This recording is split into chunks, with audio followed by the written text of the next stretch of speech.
বস, সামনে তো নির্বাচন আসতেছে। তো আমরা শুনতে পাচ্ছি আপনি তো সংসদ সদস্য পদপ্রার্থী। হ্যাঁ, হ্যাঁ, হ্যাঁ, হ্যাঁ। হ্যাঁ, হ্যাঁ, দাঁড়াইছি। তো এখন আপনার পরিকল্পনা কি কি আমার কিরকম আম- ভোট পাবেন? না, আসলে আমার পরিকল্পনা হলো ওই যে মানে এই এলাকায় 10 জন প্রার্থী আছে, হ্যাঁ, আমি সহ। মানে আমি ওই প্রার্থীতে প্রত্যাহারের সময় তো আর 1 সপ্তাহ আছে। এই দাঁড়াইছি একটু পরিচিত হওয়ার জন্য, মোটামুটি পরিচিত হয়েছি। আমারও ভোট আসলে অনেক আছে, হ্যাঁ, কিন্তু তারপর আমি দাঁড়াইছি। এই যে আমি তো বাইং হাউসের ব্যবসা, একটু লসে আছি, তারপরও দাঁড়াইছি, মোট টাকা পয়সা খরচ করছি। এখন এই বাকি যে 9 জন আছে প্রার্থী, এরা কেউ আমাকে একটু বললেই হবে যে ভাই নামে যান, তখন এই নামে যাবো আর কি। এই তখন কিছু টাকা পয়সা পাবো, এই জন্য দাঁড়াইছি আর কি। তাই দিয়ে কি আপনি আবার ব্যবসা নতুন করে পরিচালনা করবেন নাকি? হ্যাঁ, হ্যাঁ, মোটামুটি বলতে পারেন। আমি যেমন বাইং হাউসের সিজনালি ব্যবসা করি, এটাও এক ধরনের ব্যবসা আর কি। এই ধরনের আমার প্রায় 5 লাখ টাকার মতো খরচ হয়েছে, আর এদিক ওদিক মিলে আরো কিছু খরচ হয়েছে। আমি ধরেন এখন 15-20 লাখ বা 1 কোটি টাকা পেয়ে যেতে পারি। তা মানে আপনার আপ- এইটাই ব্যবসা। আপনার নির্বাচনী ইশতেহারে কি ছিল ভাই? নির্বাচনী ইতিহাস তো অনেক কিছু থাকে, যে আমি রাস্তাঘাট ভালো মতো ইয়া করবো, স্কুল কলেজ করব, অনেক উন্নয়ন করব। আসলে হলে তো উন্নয়ন করবই, কিন্তু আরো আসলে অনেক তা প্রার্থী আপনি আছে। যদি নিজের ব্যবসায়িক দিকেই মনোযোগ দেন তাহলে এগুলো কিভাবে করবেন ভাই? মানে এই যে গত সিজনটা আমি ভালো মতো ব্যবসা করতে পারি নাই আর কি। এই হরতাল, এইটা সেটা, আন্দোলন গেল, এই বিভিন্ন কারণে শিপমেন্ট বাতিল হয়ে যায়। মানে অনেক ধরনের প্রবলেম ফেস করছি। এখন চিন্তা করলাম, না, একটা কিছু করতে হয়। এখন ব্যবসাও মন্দ যাচ্ছে, হঠাৎ করে মাথায় আসলো কি করা যায়। আমার পরিচিত ভালো ফেজ আছে, চিন্তা করলাম এই সময় আমি নির্বাচনে দাঁড়াই। অনেকে আমাকে মানা করছিল, আমি চিন্তা করলাম না, আমি দাঁড়াই। সবাই বলছে এই ভোট পাবে কিভাবে, আমি করলাম না, ভোট পাবো। তা মোটামুটি লোকজন, আমার গার্মেন্টসের কর্মীই তো অনেক। তো নির্বাচনের টাকা কিভাবে খরচ করবেন ভাই? আরে আমি তো নির্বাচন দাঁড়াবো না, দাঁড়াইছি। ওই যে বললাম, আরো কিছু পার্টি আছে, এরা আমাকে বলবে ভাই আপনি নামে যান, আপনাকে আমি 1 কোটি বা 2 কোটি, 3 কোটি, এরকম 5 কোটিও চলে আসতে পারি। মানে শেষ দিন বন্ধু দেখবো যে কে আমাকে বেশি অফার করতেছে। আমি আমার তখন লোকজনকে বলবো ওকে ভোট দিতে, আর আমি তখন তো প্রার্থী প্রচার রাজনীতিও করবো। কি একটা ব্যবসা তাহলে হ্যাঁ, ভাই? হ্যাঁ, এইটাই বলতে পারেন। রাজনীতিও একটা ব্যবসা আর কি। যাক, খারাপ না। এই যে ধরেন আমাদের এই যে ব্যবসার শিপমেন্টের মালামাল দেখেন, এখানে যেমন বিভিন্ন ধরনের ব্যবসা আছে। যেমন এই মালটা আমি যদি এখন লোকাল মার্কেটে করি, এখন দেখা গেল এটা খরচ আমার এই 15-20 টাকার মতো হয়ে যাবে। কিন্তু আমি যখন এটা কস্টিংটা ভালো বায়া পাবো, যে মেয়ে তো খুব ভালো বায়া, ভালো টাকা পয়সা দিবে, তখন আমি করবো ইউরোপ কান্ট্রির জন্য যদি হয়, তখন এটা পিছিয়ে আমার 50 টাকা খরচ করতে কোনো আপত্তি নেই। কারণ এটা ভালো ইয়া দিব। মানে আপনি তো মানে কাপড় কিন্তু একই, কিন্তু এখানে রঙের অনেক ডিফারেন্স আছে। আপনি তো দারুণ যুক্তি দিলেন ভাই। হ্যাঁ, রঙের অনেক ডিফারেন্স আছে, তখন আমি বেশি দামের রং ব্যবহার করবো। তা আপনি নির্বাচনের মাঠে আপনি আপনার দাম হ্যাঁ, ওঠানামা করাইবেন ভাই। নিজের রংটা দিয়ে দিলাম, বুঝছেন। এখানে ধরেন আমার যদি এরকম ভাগ্য ভালো আর থাকে। যদি আপনি নির্বাচন করেন সত্যি সত্যি তাহলে কি করবেন? সত্যি সত্যি করলে তো একটা সমস্যার মধ্যে ফেলবেন। তখন তো আমাদের এই বাইক ওটা বিক্রি করে ফেলতে হবে। কারণ বর্তমান পাবলিক, কিছু কিছু পাবলিক আছে, তাদেরকে ওই নির্বাচনের সকালবেলার বন্ধু টাকা দিতে হবে, নাহলে সে ভোট দিবে না। বলবে আমি রিক্সা চালাবো, রিক্সা চালালে টাকা পাবো। সে টাকা তো বোধহয় আপনার কাছে নাইও এখন, হ্যাঁ, যেহেতু আপনার ব্যবসা খারাপ। ব্যবসা খারাপ, এই একটা সমস্যা। তবে আমি কথা দিলাম, আমি সামনের বার কিন্তু ভালো মতো দাঁড়াবো। এই যে এই ব্যবসাটা করে মোটামুটি পরিচিত হয়ে যাবো, লোকজনকে ভালো সম্পর্ক রাখবো। সামনের বার আমি যদি কোনো রাজনৈতিক আশ্রয়ে দাঁড়াইতে পারি তাহলে তো ভালো। না পারলে কি হবে, আমি স্বতন্ত্র হতে দাঁড়াবো। স্বতন্ত্র দ্বারা আমি আমার মানে পাবোই পাবো। এমন আমার জানা হয়ে গেছে যে কিভাবে ভোট নিতে হয়। এটা আপনিই তো নেতা ভাই, সবার থেকে মানে আপনিই সেরা। কিভাবে ভোটটা নিতে হয় আমার ভালো মতো জানা আছে।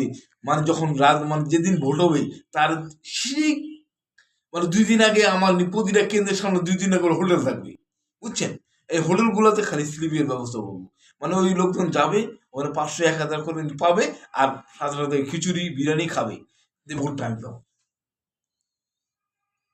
তো পাবোই, এই কারণ সে আগে কার কাছে কত টাকা পাইছে সেটা সব বুঝে তাহলে যাবে। এবার আপনি আপনার দাম কত টাকা হাঁকাতে যাচ্ছেন? এই, না, মোটামুটি কিছুটা অফার পাইছি। এ পর্যন্ত কত পাইছেন দাম? না, না, এটা এখন বলা যাবে না, এটা বলা যাবে না। আমি এখন এখানে দাঁড়ায় বলতেছি, এটা আবার এখন ইউটিউবে দিলাম। এখন নির্বাচন শেষে বলবেন কিন্তু। হ্যাঁ হ্যাঁ, নির্বাচনের সময় অবশ্যই বলবো যে আমার দাম কত হইল।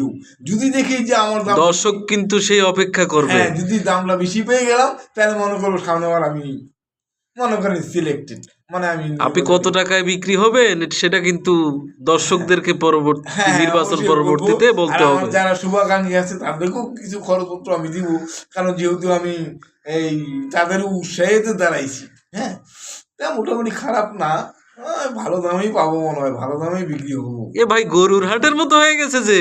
আরে এখন গরু ছাগলের মধ্যে কোনো পার্থক্য আছে নাকি? এখন নির্বাচন, এখন মনে করেন যে এখন যার কাছে বেশি ওজন, মানে বেশি মানি গিফট মানে পাবো, সেটাই মনে করেন আমি একটু নিজের বিসর্জন দিলাম মনে করেন, বুঝছেন? খালি নিজের ব্যবসার দিকে তাকাই, এই ব্যবসার দিকে তাকাই আমি নিজেকে বিসর্জন দিলাম। না এলে কিন্তু আমি আমার ব্যবসা যদি ভালো চলতো, ভালো মতো হইতো, মানে শিপমেন্ট গুলো ভালো মতো তাহলে কিন্তু এবার নির্বাচন করতেন। আমি কিন্তু এবার নির্বাচনে দাঁড়াতাম। তাহলে এবার কি আপনি তাহলে নিজের দাম হাঁকাচ্ছেন? হ্যাঁ, বলতে পারেন দাম হাঁকাচ্ছি। না না না, ওইটা বলতে পারেন না, কারণ আমি তো আমার অবস্থা খারাপের জন্য আমি আজকে এই পজিশনে আসছি। তবে আমি কিন্তু নিজেকে বিক্রি করার পক্ষপাতী নই, কারণ আমার ফেস আমি অনেক কষ্ট করে গড়াইছি। কিন্তু রাজনীতিতে আপনার আদর্শ কি? আবার এখানে আদর্শ টেনে নিয়ে আনছেন কেন? আদর্শ বলতে যেটা বোঝায় সেটা তো অনেক আগেই আমি পার করে আসছি। এখন বলতে পারে নৈতিকতা। আমার নৈতিকতা কি? আমার নৈতিকতা হলো আমি আপনাকে যখনই মানে এই যদি নেতা হই আর কি, যদি এমপি হই, আমার এলাকায় আমি না, আপনি তো নিয়ত করেছেন এবার নির্বাচন করবেন না। আর তারপরে যদি কোনো কারণে হয়ে যায়, যদি আমি ভালো দামে বিক্রি না হইলাম, তখন কি করব? কারণ তখন তো আমাকে দাঁড়াইতেই হবে, কারণ চিন্তা করবো নাহলে তো আমাকে ডোনেশন মানে ডেমারও দিতে হবে।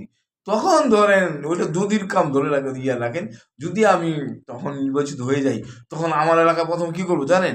প্রথমে একটা মেডিকেল কলেজ করবো। সেটা কিসের উদ্দেশ্যে ভাই? সেইটাও মনে করেন এক ধরনের ব্যবসা, কিন্তু আমার কেউ জানবে না এখানে একটা ব্যবসা হচ্ছে। কিভাবে হবে জানেন? আমি এই মেডিকেল কলেজটা করে সেখানে মানুষকে ফ্রিতে পড়াশোনা করবো।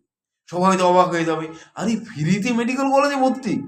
আমি তখন করব কি, এখানে 500 টাকা করে ফি দিব, মানে যে ভর্তি হবে সে 500 টাকা করে, মানে আমার এখান থেকে ভর্তি মানে অ্যাডমিশনের জন্য আবেদনপত্র কিনবে। 500 টাকা করে যদি কিনি, তাহলে বাংলাদেশে কতগুলো মানুষ আছে? অনেক মানুষ আছে। সব মানুষ তো আর আপনার কলেজে যাবে না ভাই। না না, আমি এভাবে দিব যে সে 500 টাকা দিয়ে অ্যাডমিশন কিনলে, সে যদি এখানে চান্স পায়, তাহলে সে সারা জীবন সে ফ্রি দিব। এখন দেখা গেল সবাই এরকম কিনবে, প্রথমে সিট দিব 50টা, সবাই আবেদন করবে, ওখান থেকে কিন্তু অনেক টাকা চলে আসবে। চিন্তা করেন যদি আমি 1 কোটি ফর্ম বিক্রি করতে পারি, 5 কোটি টাকা চলে আসবে। 100টা বা 50টা ছাত্র পিছনে কত টাকা খরচ হবে? পুরাটাই না। দারুণ আইডিয়া রে ভাই। আবার যখন 100টা সিট বিক্রি করবো, তখন তো 10 কোটি মানুষ কিনবে, যারা যারা পায় নাই তারাও কিনবে, যে যদি চান্স পাই। আবার ওখান থেকে চলে আসলো 50 টাকা করে, 100 টাকা করে, মানে 500 টাকা করে, তা অনেক টাকা। ব্যবসাটা কেমন হইলো? আপনারাই আমার তো পারবেন। জায়গা কিন্তু তো আর টাকা পয়সা লাগতেছে না। আমি ফ্রি জায়গা দেখবো কোন জায়গাটায় সরকারের পরিত্যক্ত অবস্থা পড়ে আসি, সেটা লিজ নেব, সেটা করবো। এখন ধরেন বিল্ডিং তুলতে টাকা লাগবে, আর বিল্ডিং কিভাবে তুলবো? ওই যে বিভিন্ন যে ভাটাগুলো আছে, সেখান থেকে আমরা এই ইট দেই, ইট দিতে বাধ্য তারা, নাহলে তার ভাটা বন্ধ করে দিব। ওখান দিয়ে আসলো, তারপর যেখানে বড় বড় নেতাগুলো আছে, আমাদের এখানে অনেক ব্যবসায়ী আছে, তাদেরকে বলবো আমার এই যে ফ্রি মেডিকেল কলেজ করতেছি, এখানে তোমার ডোনেশন দাও। মনে করেন এক এক মেডিকেল কলেজ করে এখান থেকে বিশাল অঙ্কের টাকা আমি পাবো। দারুণ আইডিয়া ভাই, হ্যাঁ। আপনার সবগুলো আইডিয়া দারুণ। যাই হোক দর্শক, হ্যাঁ। আমাদের মোখলেস ভাই আপনাদের সামনে আগামী নির্বাচন উপলক্ষে, হ্যাঁ। আমাদের বর্তমানে নির্বাচনে অনেক প্রার্থী আছে, প্রকৃতপক্ষে নির্বাচন করার উদ্দেশ্যে তারা ক্যান্ডিডেট হয়, প্রার্থী হয়, কিন্তু এর ভিতরে অধিকাংশ বলতে বেশিরভাগ অংশেই বিজনেস, ব্যবসার স্বার্থে তারা প্রার্থিতার জন্য এগিয়ে আসে। প্রকৃতপক্ষে জনগণের সেবা জনগণের দুঃখ দুর্দশার দিকে দেখার মতো নেতা খুবই কম আছে বাংলাদেশে।